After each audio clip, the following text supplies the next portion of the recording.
Mungu ni nani jamani? Mungu ni pendo, na hivyo akaona vyema kuumba mwanadamu. Lakini mwanadamu kwa utashi wake alivyochagua kuasi, bado Mungu ni pendo, haibadiliki. Yeye ni yule yule jana, leo na hata milele. Akampa nafasi ya pili, tena kwa kujitoa yeye mwenyewe. Akaja hapa duniani kupitia mwana wake Yesu Kristo, na akalipa gharama ya deni kubwa ambalo tusingeliweza kulilipa. Akalilipa kule msalabani, na hivyo mlango ukafunguliwa tena ya kwamba tunaweza kurejeshwa kwa Mungu wetu, na hilo ndilo lengo letu la kujifunza hapa. Maana yake tuko katika maandalizi ili tuweze kuwa tayari turejeshewe tabia ya Mungu ya upendo, tabia ya Mungu ya kutoa, kwa maana jinsi hii Mungu aliupenda ulimwengu akamtoa mwanawe. Na ukiangalia vizuri, karibu vitu vyote vya asili vimeumbwa tu kutoa. Ngapi angalau ni wakulima hapa. Hii mifano ya wakulima niwe naitumia. Yaani wewe angalau ni mkulima, chochote tunacholima, iwe ni nani, ni mkulima. Una kibustani, una shamba, vyovyote vile jamani, wewe ni mkulima. Basi nimeona hapa wazee hapa si wakulima hapa watu. Hayo wangapi ni wafanya biashara basi? Ila angalau nione takwimu ya watu wangu nao tunaojifunza. Sio mkulima lakini mfanya biashara. Pengine unauza vitu vilivyotoka shamba, chakula, nyanya, vyote hivyo. Nyosha mikono. Nataka tu kuona aina ya darasa langu. Jamani, haya. Wangapi basi ni wafanyakazi wameajiriwa na wapo tu hapo wanafanya kazi za ajira na wanalipa mshahara mwisho wa mwezi au kwa siku au vyovyote vile wanavyolipa. Haya, mikono juu. Halo. Hii ndio namba kubwa bwana. Kumbe nashughulika na wafanyabiashara, na wafanyakazi waajiriwa. Sasa wende mifano yangu mingi huenda itakujia huko. Lakini basi nilitaka kukupatia kwamba karibu viumbe vyote Mungu ameviwekea kanuni ya kutoa. Mungu ameviwekea kanuni ya kutoa. Mimea kama miti inayotoa matunda ameipangia kazi ya kukua, anakuza na kutoa matunda, na yenyewe kama yenyewe haifaidiki, isipokuwa sisi ndio tunafaidika na matunda yanayotoka. Hapo nimeshangaa. Unajua ukitaka kuelewa ya kwamba Mungu ni mkuu, angalia ameviwekea msimu. Amewekea mimea msimu, matunda msimu. Kwa mfano huku kwetu inajulikana ya kwamba ikifika Disemba au kuanzia mwezi wa 10 mpaka mwezi huu wa 2 tunavuna maembe toka kwenye miti ya miembe bwana. Na nimekuwa nayo ninaangalia ilivyo Mungu alivyo mwaminifu. Msimu ule ukifika tu wa kuweka maua kwa ajili ya matunda vinaweka, na muda watu wa kukomaa ukifika vinaweka. Havikosei ratiba ya Mungu. Haya nayo ni mambo ya ajabu ambayo tunajifunza. Ndivyo ilivyo katika mambo mimea mingine na hata mifugo na vinginevyo, vyote ni vya kutoa. Angalia tunavyopata maziwa. Maziwa. Nani anatoa maziwa jamani? Tunayokunywa. Au unafurahia maziwa ila ng'ombe umpendi. Ana wako watu ambao maziwa wanayapenda lakini hawataki kwenda kwenye zizi la ng'ombe. Wako watu design hizo. Basi hiyo inatoa matunda. Sasa kwa kifupi, point iliyoko hapa kwa mkazo wa somo la jana ni kwamba Mungu ametukirimia kwa ukarimu mkubwa, ametupatia uhai, ametupatia wakati, muda kwa ajili ya kuzalisha, ametupatia talanta na uwezo wa kufanya kazi. Na kwa sababu Mungu ametupatia hivyo vitu, anatutazamia ya kwamba kila mmoja atakuwa ni mfanyakazi, kila mmoja ni mwajiriwa. Kwa hiyo wazee wa kanisa leo hapo watambua ni shemasi mkuu. Kuna shemasi mkuu, mashemasi. Mzee yupo na wewe ni mzee Devi. Haya bwana, nisikuwa nimeipata vizuri. Kuna msamiati unatembea tembea, na mimi nataka niwaulize swali rahisi, nione hapa kiharaka nao kama umefika, unaosema ya kwamba kuna uhaba wa ajira kuna shida ya ajira, na nataka niwaulize hapa kiharaka napo kwamba jamani, kuna shida ya kupata ajira? Wangapi wanasema kwa kweli tuna shida ya kupata ajira? Kuna shida ajira ni ngumu kupatikana. Mashabiki, wewe umekuwa mmoja tu dada yangu, lakini nilikuona kama wewe ni miongoni mwa wale waliona kazi eti punga mkono kama nimepatia. Kwa hiyo bado unatafuta ajira, unatafuta ajira, utafuti unayo hilo, unatafutia wadogo na wakubwa. Haya bwana, hadhari wewe una wivu. Sasa hata kama mjainua mikono, lakini ni jambo linalozagaa hasa katika nchi kama ya kwetu ya Tanzania. Lakini mimi nataka niwaambie, ajira ipo, ila waajiriwa ndio wana shida.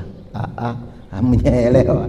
Ajira ipo. Siku moja nilikuwa nakwenda kwenye kambi, natoa tu kielelezo huenda ukaelewa. Na nilienda kwenye kambi, yani wakati wa makambi, na nikawa nimepangiwa kufundisha vijana katika kambi lile, na bahati mbaya nilipita kwenye njia mbaya sana, matope mengi na nini. Jamani, nilipofika pale kwenye kambi nikawaambia sikupata muda wa kupita kwenye car wash. Kwa hiyo gari yangu ni chafu sana, hata ukiona tu nahurumia mtu aliyetoka ndani. Sasa jamani, nilipofika kwa vijana nikamwambia, jamani, nina kazi ya kufanya na mshahara wake ninao. Kwanza nikawapa swali la mtego. Kuna mtu yeyote anaona shambani kwangu kama kuna kazi? Paka hapo kwa kukatisha, hakuna aliyeona gari niliyokuwa nayo chafu. Hakuna anayeona. Maana yake macho yao ajira ipo, lakini hawaoni. Halo. Na sio hela haba, sio hela kidogo. Hasa maeneo yalikuwa ni maeneo ya kijijini kule. Sio hela kidogo ni ambayo ningempa, ambaye angeosha gari, lakini hakuna anayeona hiyo ajira. Kwa hiyo ikapita, ila nikashangaa mtu mmoja tena mwanadada huko yuko nje, hata yuko kwenye kambi, yeye ndiye aliona akasema, naweza nikakuoshea gari. Hilo nimelinoti mpaka leo. Yeye yule anaweza akaona ajira ile, lakini walioko kanisani hawaoni. Huenda ni kwa sababu wamevaa vizuri, wamejifunga vizuri, kwa hiyo anaona aende kushika kuosha gari si atachafuka. Lakini amevaa vizuri, lakini hana hata sadaka ya kutoa ya kambi. Sasa kuna watu wengi sana, na kundi lililolengwa zaidi ni kundi la vijana ambao naona kila mahali ndio wengi. Jamani, kuna upofu ambao tunao. Mungu atufungue vichwa vyetu katika juma hili, tujue ya kwamba ajira iko tele, na afungue vichwa vyetu tuone fursa ambazo Mungu ameziweka na tuzichangamkie kwa neema yake Yesu. Na kazi ya kujiajiri ni nzuri zaidi. Na kwa hiyo nilikuja kugundua ya kwamba mtu aliyejiajiri na ni mwaminifu kwa kazi yake, huyo tu ndiye atakuwa. Hebu angalieni wote, ninyi ni mashahidi. Wanaoendesha nchi ni walioajiriwa, wanalipo mshahara kwa mwezi, au ni wafanyabiashara wasotaji? Majibu ni gani? Majibu ni gani? Si wanaoendesha nchi ni wakulima na wafugaji na wale ambao wanafanya biashara, ndio wanaendesha nchi. Sisi hao tunaopewa mishahara vya kuweka. Mwandishi mmoja aliandika, kama unategemea mshahara tu ndio ubadilishe maisha yako, hata nyumba hutajenga. Na kila kitu ndio maisha haya. Kwa hiyo hoja yangu ya msingi kwa mkazo ni kwamba ile formula yetu inasema ukitaka utajiri, nani anayekumbuka ile formula? Ukitaka utajiri ni nini jamani? Kazi, ongeza maarifa. Ni formula rahisi tu, na kuongeza tena bidii mara 24. Alafu unavyo vya kukutosha na kuwa dona na mfadhili kwa wengine pia. Halo. Mungu atusaidie sana kuelewa. Ni rahisi tu hivyo, ile inataka vichwa vilivyofunguliwa ambavyo vinaweza vikakubali kubadilika. Na ile misemo inayosema maisha ni magumu, kiukweli ni kichwa chako kilicho kigumu, sio maisha yaliyo magumu. Maana maisha Mungu ameyaweka tele kila mahali. Ukiamua kwenda baharini kuvua utapata. Ukiamua kuwa mfanyabiashara au mchuuzi unatoa unaenda kuuza utapata. Ingawaje huwa sipendekezi tufanye kazi za kuuza mitumba, hiyo ndio huwa sipendi. Hiyo niulize inbox kwa nini sipendi. Lakini kazi zingine zote hizo fanya. Na Mungu akubariki. Wao unacheka, unanichokoza nikwambie kwa nini sipendi mitumba. Mitumba imetulemaza sana akili zetu.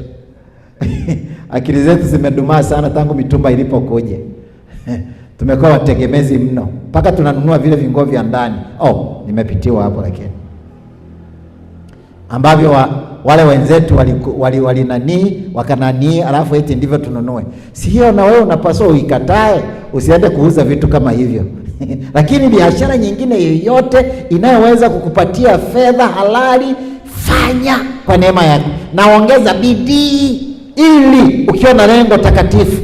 Kumbuka kila kazi unayofanya, tulisoma mafungu hapa, kuna faida ndani yake. Penda tu kazi, na utashangaa matokeo yake yatakuwa ni nini. Na Mungu awabariki vijana wangu, wengi mlioko hapa ni vijana. Mungu awabariki. Na kwa kuishi kwangu niligundua kitu kimoja, ya kwamba ukiwa wavivu wanakufa zaidi kuliko wafanyakazi. Nimesema kweli, ni kweli, wavivu wanakufa sana. Na unajua kwa nini? Kwa nini wavivu watakufa? Njaa yenyewe itawamaliza. Hata zile kanuni sio kusema lishe bora jana, utapata lishe bora bila kufanya kazi upate. Sio kila siku una choice. Hutakuwa na uchaguzi wa chakula, maana chochote kilichowekwa ndicho cha kwako, maana huna vyakula unavyoweza kubadilishia. Ndio wavivu watakufa kwa kukosa lishe bora pia. Lakini wavivu watakosa hata nguo za kuvaa, maana watapata wapi? Maana nguo ya kuvaa ya maana inanunuliwa pesa. Jamani, tunalaani uvivu wa kila namna ndani ya kanisa. Mbona ninyi mnataka jamani, mbona mseme amina? Maana kila aliye mvivu, tunalaani uvivu, hatulaani wavivu, ila wavivu wafanye matengenezo. Uvivu na mvivu hatapata hata zaka ya hata tufundisha somo hili sana, na kama yeye amezoea uvivu afanye kazi, hata kuwa na sadaka wala zaka ya kuleta.